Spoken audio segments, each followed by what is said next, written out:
The question is really, did I ever love Jesus? Oh, snap. Right? Weren't So, you were raised in the church, man.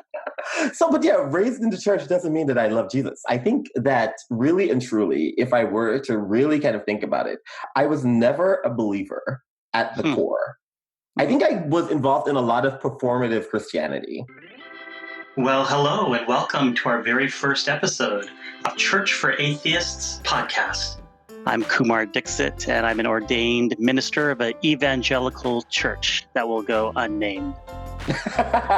And I am Michael. I'm Michael Clark. I'm actually a former, well, Kumar likes to use the word parishioner. I hate parishioner as a word.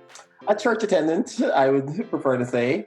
So I used to attend Kumar's church for a long time, but now I no longer attend any church. I'm really kind of the black sheep of, well, my family and of my entire friend circle. And I am an agnostic leaning atheist. What the heck does that mean? First of all, let's just go back to the word parishioner. Okay, you were my sheep. Okay, and now you're like my lost sheep that I'm out. I've left the flock, Michael, to go chasing you Because you out in the see, field. doesn't the Bible talk about leaving the flock and going after the one that's lost? Yeah, That's what you're supposed to do if you want to be like David or whoever. and and now You it's see, cold. I know things. I know Bible things. Now it's cold and windy out there as I'm outside of the gates looking for you. You're supposed to go find every lost one of your flock. Okay, so are you like give me a definition between atheist and agnostic? So actually, I would say more accurately, I am an atheist-leaning agnostic. So agnostic meaning I am not particularly tied to any particular belief around whether or not a God exists, but open to the idea that that's possible. Atheist leaning because I think it's highly unlikely that there's a God. So I'm kind of almost all the way into the atheist column, but I like to leave a little room for, who knows what. Give Maybe people there's hope. something. It gives your family hope, right? If you're like, oh That well, too. I think it's easier on them. yeah. Well, it's very true. You were one of my gold star members, church members. I think we met almost probably over 15 years ago, and you and your spouse were amazing church members. You were active and involved. You were all like just showing up to stuff and like. Were we active and involved? Can I remind you? Weren't you like on my church board? I was on the church board. Exactly. Exactly. Okay. I was on the church board for a very short period of time, but then I had to drop out. Yeah, clearly. So, I think people are probably going to assume that this podcast is about me bringing Michael back to the fold and trying to convert him. But let's just start from the very beginning, Michael. So we'll lose like the one listener who's all excited on how to like evangelize an atheist. But that's not really the point of this podcast. Is that right? Well, many a person have tried to actually bring me back into the flock. So, I mean, the one listener that we have who is hopeful, don't give up hope. You never can tell. It could happen. Maybe. Unlikely. See an online conversion. That'll be exciting. Right. But really, the point of this podcast isn't to change Michael's mind or to go into deep theological or philosophical conversations about religion. It's just to chit chat. Good. Well, I'm glad that we clear that up because you've already put in a lot of years in trying that. So it's really a moot point at this point. But yeah, it's just two friends who see things very differently, and yet we're still very good friends. Yeah, and we like to talk. So yeah, we're talking with you. Yeah, I'm looking forward to this fellowship. Oh, there's another word you like. Are we going to fellowship? We're going to fellowship. We're going to commune together. Exactly. Yeah. It's so funny. When I was studying to be a pastor, my friend Eddie had been my friend. We've been friends from 12 years old. And one day, so he knows like the real Kumar, like 12-year-old Kumar all the way up, right? And so I'm in school for theology, and one day we're just having a normal conversation, like not about religion, like it's like at Burger King or something. He says something, and I look at him, I nod, I'm like, I really, really affirm you for that. And he was like, bro, seriously? He's like, no, don't even start the church talk, okay? Yeah. Don't even start that. I So can completely identify with Eddie. That completely triggers me. I'm easily triggered by by youth pastor talk, is what I call it. You affirm me. Thank I you. affirm you. And we're going to fellowship together. No, we're not going to fellowship. We're going to hang out. We're Yeah, going to virtually hang out and we're going to talk nonsense and fun stuff and maybe some serious stuff too. And it'll be fun. Yeah, and I think one of the things that we've talked about is kind of formatting this podcast kind of like an order of service, right? So if you grew up in the church, you know that there's elements of a worship service. There's the morning prayer, which is we're going to kind of call the meditation. There's a confessional. A lot of churches have a time where they confess their sins. I don't know if we're going to have to make this an MA rated show for Michael, but are we really going to confess our sins, or are we going to just blow steam that we are tired of hearing and just get it off our chest? I think we could do a little of both. I mean, I think confession is good for the soul, isn't it? Can I start with a confession? Sure. Okay, this is my confession, and I I don't know if and when this podcast is ever going to air and when it's going to air. So I think it's safe to say it now. Okay. Okay. Allegedly, somebody Oh. in my I'm already not I'm already not believing you. allegedly somebody in my home was tested for COVID yesterday. Ooh. Uh-huh. And they were taken to the ER, not the ER, the urgent care. Mm-hmm. Do you know in my town there's an urgent care that's called Ouch? Ah, OUCH. is there an exclamation point at the end? Yes. There's an It's exclamation. so extra. Yes. So Okay. I took this 12-year-old to allegedly Well, took this now you're giving 12-year-old. all No, kinds of no, no, details. no, no. Let me start over. I allegedly took this young person, child girl, to the urgent care, and they wouldn't like even let her see a doctor or anything until she got a COVID test. Mm-hmm. So she had a lot of symptoms: sneezing, coughing, runny nose, not runny nose, runny nose, major congestion, a little bit of a fever here and there if you really want to count it, or if I really checked it properly. You know, like none And of these are like really strong COVID symptoms, right? do you know out of the 5 things we had to circle, 4 of them were we had to circle it. So then she got scared.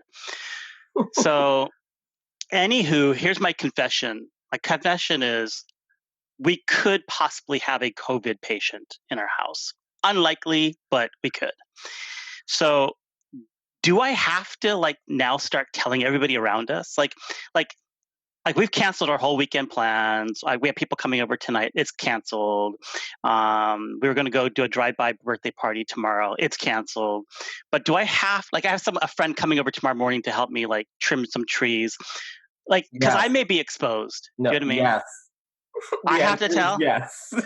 Yes. Well, you don't have to tell everyone, but you need to not be you need to not fellowship with anyone. And Fellowship. so, yeah, Fellowship. you see, Ooh, there you let's go. see. There you go. You Bring are back like, fellowship. Word for yeah, the day. I it's, think we need a word for the day. I like that. The word for the Yeah. day is fellowship. Yes. Um, so, but okay, here's the deal. I'm going to be this is confession moment, right? Mm-hmm. Okay, right? Yes. Okay. And by the way, we'll talk about our backgrounds in a minute, but Michael is a nurse, so that's why I'm asking him these medical questions. Um, I have chronic pain. You know that, right? Yes, I'm I on do. chronic pain. I take pain meds. I'm a pain pill killer addiction person. I'm not sure you want to label yourself as that.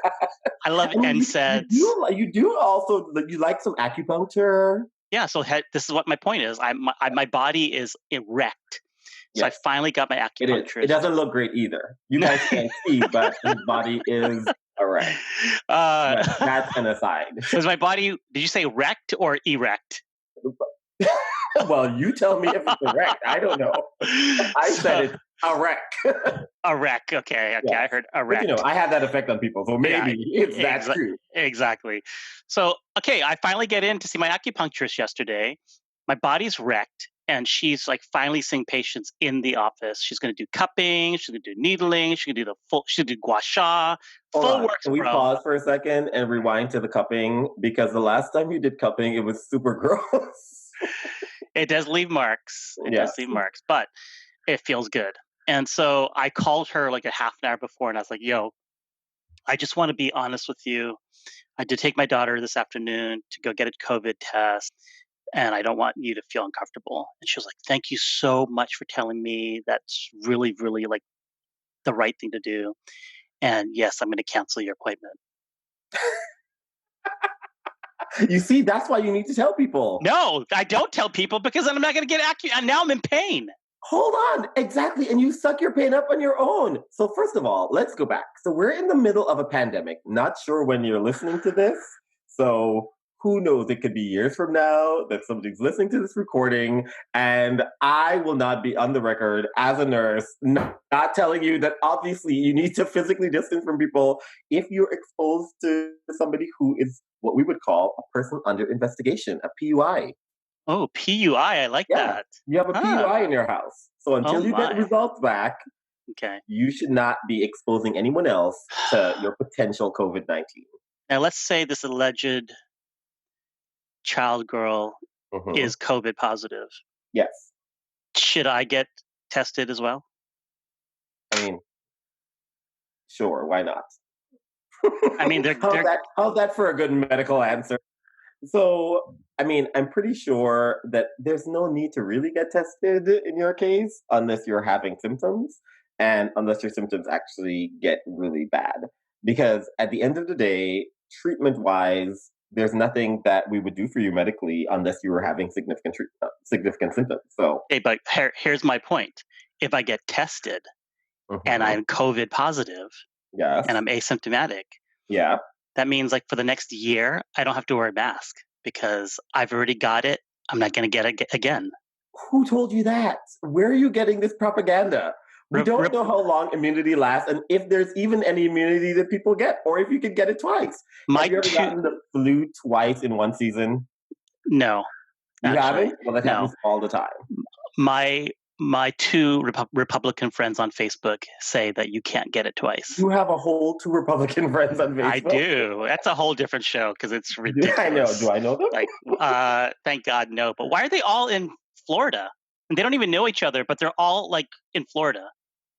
I don't know. Isn't there a convention or something? No. All right, let's go back to our backstory, Michael. Let's just let our listeners know a little bit about your journey, how you went from loving Jesus to having Jesus cry, and then I'll share a little bit about my backstory as well. The question is really, did I ever love Jesus? Oh snap! Right? You were raised in the church, man. So, but yeah, raised in the church doesn't mean that I love Jesus. I think that really and truly, if I were to really kind of think about it, I was never a believer at the Hmm. core. I think I was involved in a lot of performative Christianity. I You grew up didn't ever cry like in a sermon. You didn't like stand up. absolutely. So, you have seen me sit close to the front row in many a sermon next to you, with you on the stage. Have you ever seen me cry? No. Yeah, I don't have that in me. It's because I'm not, generally speaking, I'm not moved by sermons. I grew up in a really conservative Christian household, well, part conservative. My parents were both Anglicans initially. And then my mom, when she was super pregnant with me, converted to a much more conservative Christian faith than she had grown up with. And so she actually got baptized, like full immersion baptized, when she was 8 months pregnant with me. Which, as an aside, and I'm sure this will come up So a lot. you were baptized yourself, bro. I mean, twice. when you think about it, double Yeah, I got double baptized. dipped. Yeah. Double dipped, yes. Wow. So she actually thinks that that's why the devil is after me extra hard. Because, she truly feels this way. So, but, but the point is that so she got baptized and then was like all in. So my childhood was very, very, very in church. Like Okay. all weekend in church at home. There was lots of praying, lots of hymn singing. It was pretty conservative. So that's how I grew up. And so the easiest thing to do was actually to just kind of go along and go with the flow. I was always kind of like an outlier in my family and at the church. I always had outrageous thoughts. I always thought it was crazy that people believed in, an invisible God. I always thought that the Bible was ridiculous and there were ridiculous stories that people would just kind of accept as if it was normal. Like what? But Like obviously, was like what? Jonah, like Jonah being gobbled up by bo- uh, a big fish. You see, Jonah is like the basic example. No, I feel like I have deeper, bigger issues with just like basic concepts like salvation and sin and original sin and the need for salvation and the how just barbarous and primitive it is that sacrifice is involved in the Christian plan for salvation, which I think is even, an unnecessary thing to begin with. So yeah, I think I just always, even as a child, thought it was all kind of hooey, for lack of a better word. Okay. So, but then at some point, I mean, there was constant pressure because I was super involved in church because, I'm like, I bring a lot. Don't I bring a lot to church? You're a natural leader, man. I'm a natural. There you go. So I was a leader at church. I did all kinds of things. I led like youth services and did a whole bunch of stuff in church. And the ministers at church were always kind of pushing me to ask, like, when are you going to get baptized, Michael? You're leading church services. You got to get baptized. And one day I randomly did it. Didn't tell my parents or anything. Just kind of decided on the fly, I'm going to do it today because I wanted to keep a low profile. I was Mm. not looking for fanfare, Mm. and I knew my mother would like cry and like act crazy if she So thought I was actually. were your parents there? My Like, mom was there, yeah. okay, So they okay. were there. I mean, well, my mom was there and my siblings were there. My dad didn't go to our church, but so So I they got baptized at kind of just on the fly. so they didn't get a chance to like plan and prepare and like Absolutely not. boil the goat and have a big party. So what I should do with that? Boil what goat, Kumar? I Why mean, would you think a goat would be involved? I what should I have said instead? Like, hey, I don't make know because I make, don't know what made because all pasta, people made pasta. Are you inferring that that was a racist undertone? at minimum an undertone, at maximum. So Okay, if go you ahead. haven't picked up, Tell your story about growing up in Guyana. Uh yeah, huh. I was about to say, so if you haven't picked up right now from my accent, I was born in Guyana and I actually lived there and grew up there until I was 15 when I moved to America. So, anyways, that's where all of this is going on. So no, there was no boiled goat involved, but I dodged the bullet in terms of like a big celebration and hoopla around getting baptized, even though after it happened, my mom kind of just carried on and cried and hugged, and it was all very extra. And so that was kind of that led into college. I went to a Christian college, and again, think I continued on the performative Christianity because it just was what people did around, and I, didn't really care too much to do anything different. And it wasn't until, well, maybe Kumar, maybe you were the one that really kind of deconverted me. Oh, It wasn't brother. until I met you that things went No, downhill. I don't think so. I I don't think think my so. mom actually might think that that's the case. Mm. Because it wasn't until I would say early adulthood that I really kind of started thinking more about what I believe and assessing it from, from A through Z and asking the question why I was really kind of having this performative Christianity and if it really brought anything positive to my life. And I kind of came to the conclusion that no, I don't really believe. I never really believed, and I was going to stop pretending. So that's the very long story made relatively short, but I'm sure that as we go along, you'll hear more details. And so you've kind of, I mean, when it comes down to like practicing faith, like things like going to church and being in a church community and things like that, have you just completely like, I don't know, expelled yourself from that, or do you still have some connections? I have tons of connections to church because my family is so Christian, and so a lot of the cultural and familial just like rituals are church involved. So like Okay. they're attached to church. A lot of my closest friends, you, are still very involved in church. So I am still connected to church. My kids are pretty connected to church, and so I'm definitely connected personally. I mean, I try to avoid services as much as possible because it just feels like time I can't get back. But I mean, I do enjoy a good entertaining sermon, but Yeah. I try to avoid church in general. Now, Um, I will say that your your girls are somewhat active in church. I'm their youth leader, so I know that they're involved in some levels of church. So even though it's not for you, you've kind of given them the choice to decide if they want to be part of it at some level. Is that correct? oh my goodness, yes. So I firmly believe that everybody needs to come to their own conclusion. And again, I think there's so many positive things about church. I think one of the hardest things for me about my deconversion, so to speak, from Christianity was of um, the shift out of church. I think church was such a big part of my social life and routine on the weekends that when church stopped feeling worthwhile or when it stopped feeling authentic was really, really difficult for me because it felt like a loss. Like I had to grieve the loss of church, but I also knew that church was not bringing me any particular happiness, and it felt inauthentic. So I Okay. knew that I couldn't continue being a Christian in air quotes and kind of pretending to believe because that was exceptionally draining. But leaving the church again in air quotes definitely wasn't easy. It was a very kind of dramatic thing in my head and mostly because of the shift in the social all the social aspects of it. So Yeah. In fact, I was listening to a podcast just last week. There's a new podcast out called Haystacks, mhm, and it's for people who left the Seventh Day Adventist Church and their journey out of the Seventh Day Adventist Church. And I'm friends with the podcast host, and Bonnie, the wife, said something so interesting. She said the scariest and saddest part of our journey was that as we were exiting, there was no one on the other side waiting for us. It mhm. was kind of like a no man's land.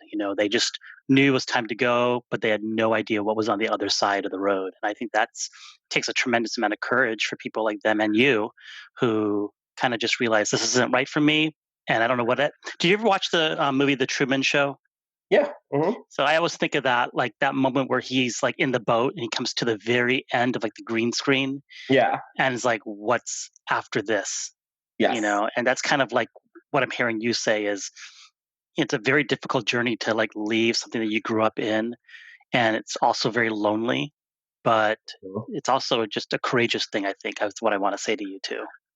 Yeah, I mean that resonates with me a lot. The the Truman Show example and what Bonnie described, it definitely felt well. You just feel like you're out just without any infrastructure in a way. So a church, if especially if you're really, so I think lots of people live a life where their spirituality or their religion is very superficial in a way and it's not fully integrated into their lives. But when you're a super conservative Christian and church is like your everything and all of your friends are at church and like a lot of your, I mean, your entire weekend is wrapped up in church and your day to day life is wrapped up in church and your kids go to, Christian school, it is so much of just the entire scaffolding and framework of your life that if and when you leave that, it is very dramatically empty on the other side. Um, so and I try to explain that to my friends and family who always ask, but why would you do it anyway? And I think that to me, that speaks to how much I don't believe in God in that way, because Wow. it's not like it's an easy thing. I mean, I think that in a lot of ways, it would be easier to kind of just, go along to get along. Leaving or making it clear that you're, no longer a believer, especially when everybody around you is, I mean, now it's been several years, so I don't get this anymore. But in the beginning, it was just lots of people trying to reconvert you, and it's lots of questions and people crying and praying over you. My mom's still crying and praying over me, thinking that I'm going S- to hell. So Sacrificing another goat. yeah, exactly, because that's what we do in Guyana. We just boil goats and sacrifice. Which, as a total aside, I actually grew up. I had some goats, Oh, but they were really? never boiled. Yeah, We had pet goats. I did too. Believe it or not. Yes. But can we talk about that next episode? Because my pet goat story and your pet goat story are probably very dissimilar. Did yours end up boiled? Possibly. Possibly. Let's save that for next episode. Yeah. Yeah. For sure. We don't want Um, Peter to come after us right out the gate. exactly. I'm gonna jump in and just share a little bit of my story. Is that okay? Yeah. Um, Did you ask me if it was okay? Yes, it's yeah. okay, Kumar. No, You're I wasn't allowed. Go sure. I ahead. wasn't sure if you were finished with sharing your journey. I'll allow it. Go ahead. All right. Let's continue in the fellowship. Um, God. so yeah, I'm an ordained minister, and my story is very different. I mean, I grew up. I was born and raised in the church, three generations in the church. In fact, the white missionaries came and saved my family in India and converted them uh, in Are you so exchange grateful? for an education. That's how they kind of converted people back then. It was like, hey, we'll take your kids to a Christian boarding school and they'll get free education in exchange for getting the Christian card. Hold on. Are you That acting like we still don't do that? uh, let's that's another story. But yeah, so my grandfather was converted. He became a pastor, and from a very early age, I don't know if you know this, Michael. Like since I was born, I've always known that I was going to be a minister. And part of that is like me. There's kind of this story that I've been telling myself, this narrative that God made it known that I was going to be a minister since I was born. But the truth is that my parents are the ones who told me I was going to be a minister since I was born. So they like, I was a sick baby, and they're like, you were sick, and we prayed for you, and we promised God that we would make you a minister, and so I had no choice but to be a minister. So it You was were a sick baby? ingrained. That's what they claim, and who knows? I may have had like like a runny nose or something, and they just threw me to the altar. Exactly. And then God said, no, he has to be a minister and we'll heal Exactly. him of his cold. Yeah. So for my entire life, I've always known and been called to be a pastor, and I've trained for it. I was a youth preacher at 14. I was preaching and traveling around the Midwest, preaching sermons. I was like one of those very excited people for Jesus. Okay, Mm, let's just say that. God. So what you're saying is that you were annoying. I was really annoying. I was We part of have what to you get Eddie on to talk about how annoying you were. well, I was part of what you call the God Squad in high school. Like I was the guy that like had yeah. I'm not even get started. It's embarrassing. But and then I pastored for many years. I've been very happy as a pastor. I've done a lot of things from pastoring and chaplaincy and church administration. And then one day I got fired, just literally like randomly. Like how they say like one of the number one rules in HR is to never let someone um, think that don't let someone don't let a firing be a surprise. Like Mhm. people should know it's coming. Do you know what I mean? Yes. This didn't happen to me. They didn't know about the HR book, so um, I was given like an hour, and I cleared up my stuff, and I left. And then I was like, "Hey, I've been in the church for like 25 years. I'm gonna get a job anywhere. Like people know me from around the world." And guess what? It didn't work out. It didn't work out. That's That's right. right. That was a cliffhanger. I feel Exactly. so for our listeners. I mean, I know where this ended. Can you just play along a little bit? Like, come on.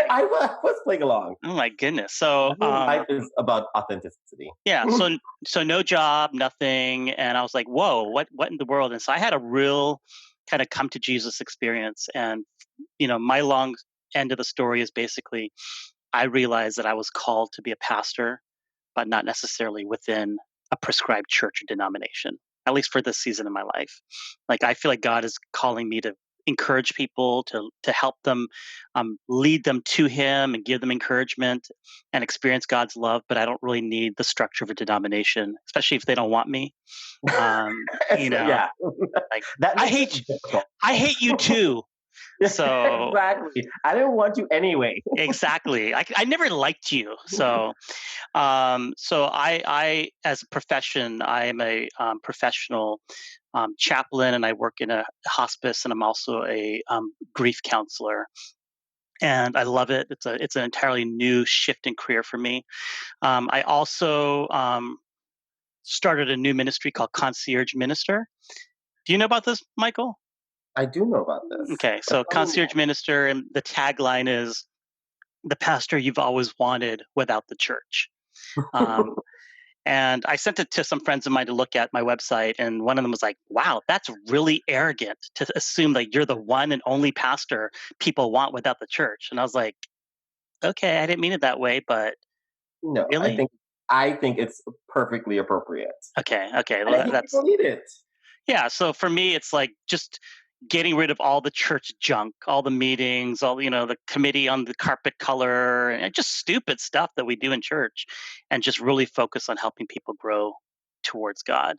And so yeah, so that's what I'm doing, and I'm super excited. I'm sad, and I've experienced a lot of grief, not being connected to my church or denomination that I had for my entire life.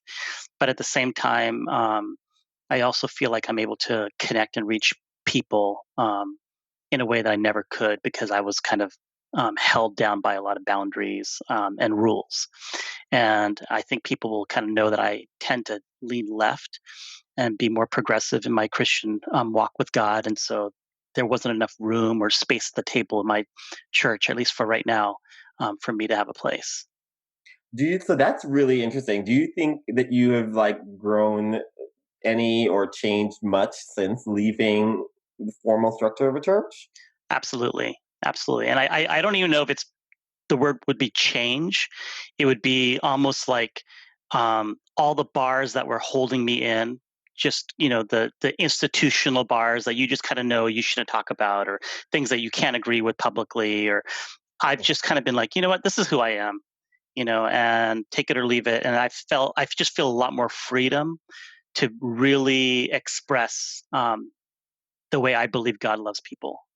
So it's like you unbuckled your belt. Yes, I can breathe. Yes, Yeah, yeah. yeah, Wonderful. yeah. Yeah, I'm no, I think that you have actually grown tons since, not leaving the church, but, leaving the formal structure of being a church pastor. Oh, good. In a positive way, I hope. Definitely in a positive way. I think it's been a good journey for you. Cool. So let's finish talking about the elements of the worship service, because I got really sidetracked earlier. Yes. We have a call to worship. We do a confession, which I already gave a confession. Do you have a confession you want to share? I don't have a confession right now, actually. Okay. I don't like that's I hate when people do that. Like in prayer request time, and people are like, silent prayer request. Like, no. Well, It's I hate silent prayer. Like, this is we're like the hold on. body. Like share what's on your heart. Why are you like, oh, silent? I'm too embarrassed to tell you what's going on in my life. Like, no. Then why am I supposed So to tell you and trust you? first of all, I have never, ever in my life been at a church service where I've thought to myself, ooh, I have a prayer request. Never. It has just never happened. I hate people who have prayer requests. I'm always like, what? What? You have a prayer request? Those are like the same people who call you at home or expect you to come over to their house because like they're having a difficulty. I mean, I feel That like is you true. have talkspace.com. Like, why are they calling you? All that said, you can never accuse me of having a silent prayer request. If I don't put my hand up, it's because I have zero prayer requests, which Okay. I don't Okay. think I've ever had I'm one. I'm gonna let you pass today. No confession. Yeah, no, I And will. No, I have confessions, just not now. That's okay. not what I have right now. And we And should then we're know that we are easily sidetracked. yes, very easily sidetracked. If you're looking for a show that follows an order, this is not the show for you. Yeah, I mean, we're Um, gonna have an order in mind, but you know, we'll see how it goes. yeah. There'll be a sermon every week, about a 10-minute sermon, and that sermon is really likely going to be an interview with somebody in the community or in the world who is experiencing whatever's going on in the world around us. Is that what we agreed on? Oh, I love that you say that, and now you're going to ask if that's what we're going. I think the sermon segment is going to evolve. I think the sermon segment is really meant to be some kind of burning topic that's on our minds, or, like you said, somebody who has something really interesting to say about where they find inspiration, or, something that's happening in our culture that's really kind of important. So it'll evolve as we go along. Okay. And then as And one thing we we, can promise is that it won't be boring. that's that, oh, like Because, sermons. I have nodded off in a sermon or two. In one of my sermons? I've never nodded off in one of your sermons. Okay, good. Because it's so upbeat. Then the last part of our worship experience is what is one thing that a pastor would never go without in worship? Ooh, begging for money. That's right, begging So for I was wondering money. if you were going to ask for money. We must have an offering segment. Of course, we have to have an offering segment. So we're going to do an offering segment, and why don't you explain to our loyal listener what our offering segment's going to be about? The offering segment actually is going to be a cool segment that we're going to focus on giving, and we're each going to talk about some cause or some organization that we think is worthy of, giving giving to. So each week or each episode, we'll kind of tell you about the organization and kind of why we picked it, and we'll encourage you to donate and hope that you will check them out. Yeah, so we want you to give just to other people and to make Yes, the world a better place, right? And we have vetted them for the most part, right? yes, for the So most part, yes. yeah. I mean, that's the disclaimer for the Yeah, most part. yeah. I mean, definitely disclaimer. Yeah. Absolutely. So do you want to go first? Do you have an offering that you want to share? I do have one because I have one that I'm always pretty excited about. So, as we mentioned earlier, we're in the middle of a pandemic. And one of the things that has happened, as you can imagine, is a lot of people have lost their jobs. And there's definitely a number of things that come from that. But one of the things that is particularly moving to me is the issue of food insecurity. And so in this episode, my offering recommendation is the Capital Area Food Bank. So, the Capital Area Food Bank is a food bank in the DC metro area, and it actually serves thousands upon thousands of people who have food insecurity, people who live in food deserts, and they have had an increase in need recently due to everything that's going on with the pandemic. So, there are a couple of ways that you could actually gift to them. Um, the my favorite way, honestly, and I know that everyone has their own financial situation going on, but my favorite way to give, and the favorite way that really I think they like people to give, is through volunteering your time. So people who feel like they don't have money to give, or they don't want to donate money, or even food in kind, you can actually donate your time. It's super cool and easy to do it. And what I love about them is that they make volunteering easy. You can just go to volunteer.capitalareafoodbank.org. You can sign up to be a volunteer. They have slots, and they'll tell you can do all different things from like sorting food to packing food. They have a whole bunch of different types of things that you can do. They ask that you wear a mask and bring your own mask, obviously, because we are, again, in the middle of a pandemic. But it's super easy to do that. Or you could donate money, or you could donate food. So, and if you are not in the DC metro area, I still think that you should just Google a food bank in your area and check them out. More than likely, they are in need of either volunteer hours from you and or money and or food. So I think that's definitely something that's worthwhile. Can you That's top that, awesome. Kumar? You I have a useful and and meaningful. I for me, it's the Went Center. Have you heard of the Went Center, Michael? No So spell. the Went Center, it's WEND as in David, T as in Tom. Went Center. They are a counseling organization in Washington, D.C. I actually sit on their board, and they are the one true amazing crisis counseling in the city. They're not just provide counseling, but they're also the trainers 2 counselors all throughout the city. If there's any kind of major domestic issue, if there's like a gang rape or a brutal murder, the city of DC is the one that usually calls the Went Center to ask them to step in and get involved. So they're fantastic clinicians. They're on this. They're doing amazing things in the school systems. And here's the amazing thing: I was sitting on their a board meeting just recently, and they have like a 70% show rate. Maybe it's like high 60s. But when you go see a counselor, a lot of people end up just counseling for various reasons. But because of the pandemic, and now they're doing telemedicine, they're having like a 95% show rate, and it's exhausting their therapist. I mean, it's really, really like it, but it shows how people are not giving up. They need it more than ever, and so they're a nonprofit. They do amazing work, and they also provide a summer camp for grieving kids who've lost a parent or a loved one every summer. And so I really love their work, and I support them financially and as a volunteer.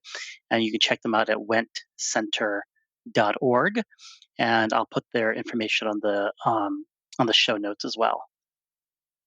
Good. That is a really, really good one, actually. I am very passionate about that cause. And I love that people are actually utilizing the service. So we just have to do our part to make sure that they can continue doing the good work that they do. Exactly. How did you get on the board? We have to talk about screening. That's the only questionable part of this. You would be surprised some of the boards I sit on. It's as my sister says, do these people really know the real you? And I often say, no. So it's amazing how much you can get away with by wearing a clerical collar. Let's just say that. So I think this is our first episode. What do you think? I think that, that was pretty good. There's a barking dog in the background now. I hear it, and it's annoying. Can you please put a muzzle on it? I know, we can't get her to stop. Somebody's outside. We'll obviously edit that out. So we should close the show. Is there anything that we want to tell our one listener? How do they contact with us? All right, here's a couple of things we want you to know. We'd love for you to continue to support our show. You can send us an email at churchforatheists@gmail.com. I haven't set it up yet, but I hope it's available. We want you to leave us a voicemail as well. We would love to receive your voicemail. Can I tell you why I want people to leave voicemails? Sure, go ahead. Okay, because I'm a huge listener of Dan Savage. And I love the fact that people leave voicemails and ask questions. Like, can we be like the next Dan Savage show for atheists and pastors? I don't think that you could handle me on a Dan Savage show. Okay, I have lots of thoughts. Why don't we get Dan Savage to be on our show? Not bad. Maybe once we get beyond one listener, he'd be interested. Okay, and then the other segment in the show I think we should do on occasion is, if you believe it, what is that religious saying? Like, claim it and receive it. So I want to claim something out in the universe and then believe that it's going to happen. Again, we'll workshop that segment. Okay. So just for the record, I want to claim that I'm going to be on Super Soul Sunday with Oprah. Oprah, if you're listening, I love you. Oh, we do love Oprah. Exactly. Oh, see, all of a sudden you're like, oh, we're going to workshop this. Now when I drop Oprah's name, you're like, oh yeah, let's do it. So I don't believe in God, but if I did, she would probably look like Oprah. So I mean, that's not a bad look, actually. There you go. Exactly. So we want to hear from you. So definitely email us your thoughts. Let us know things that you think we can add to the podcast. That'll be fun or interesting. And once again, our phone number is 202-599-6626. You have 6 days to leave me a message or I'm going to lose this account. So make sure. And don't forget to subscribe. Click the subscribe button. It'll feed our egos and we'll know whether or not we should actually do another episode. Anything else we should do? I don't know. How often are we going to do this episode or do an episode? I would love to do an episode every 2 weeks. That's a tall order. We'll see how it goes. Well, just hit the subscribe button. So if we ever do another episode, your Apple iPhone will let you know that there's a new podcast waiting. How about that? That's great. And you can email us and tell us how often you want to hear from us. That's a good idea. And You can. Last thing, you can check our website out at churchforatheists.com. Alrighty. So good. Are we done now? We are done. Wrap it up. Thank you so much for joining us, and goodbye. Yoxin.